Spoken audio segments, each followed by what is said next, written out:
kaldım. Ben hepsini toparlayarak anlatayım. Zamanla da su yerleşimlerin her birinin nerede ve şunu da tespit etme şansı verebileceği zarar az çok tahmin edilebilir. Yani aşağı yukarı tam net rakamları verilmese de burada nüfusun işte o bahsettiğim köylere Van Gölü Havzası'nda yaşanan şey gerçek bir buharlaşma. Güneydoğu Anadolu buradan daha mı sıcak? Evet. Orada buharlaşma buradan çok mu çok daha yüksek? Evet. Ama orada buharlaşacak su yok. Yani kara parçası, kumul, toprak, step arazi buharlaşmaz ki. Çünkü olmayan suyun buharlaşma şansı yok. Ama Van Gölü Havzası öyle değil. Su kaynaklarıyla dolu, göllerle dolu.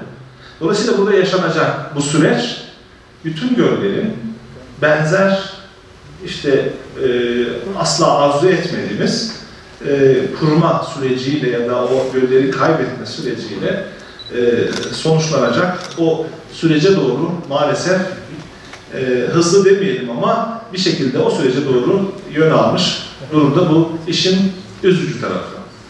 Evet, buharlaşma ile ilgili tablo da bu. Renkler sizi çok şey yapmasın, tamamen tekrar ediyorum. Abartı kullandım ki konuklarımız fark etsinler süreci. Yani ilk haritaya bakarsanız buharlaşmanın aslında çok olmadığını, hatta özellikle kış aylarında değil, Ekim ayında sıfırlandığını görüyoruz. Yani Ekim ayında havzada buharlaşma gerçekleşmiyor. Mayıs ayında buharlaşma sıfır, yani nötr bir şey yok geçmişte. Ama bugün, geçmişte Ekim'de sıfır dengelerini yakaladığımız o süreç, bugün ta Nisan'da başlıyor. Zaman zaman Mart'a kadar evriliyor. Yani Mart ayından itibaren buharlaşma, yani girdi çıktı açısından açık Mart'a kadar uzanıyor. Yani dolayısıyla Mart'ta başlayan ta Ekim, Kasım'a kadar o süreç maalesef havzada buharlaşma gerçekleşiyor. Yani su buharlaşıyor.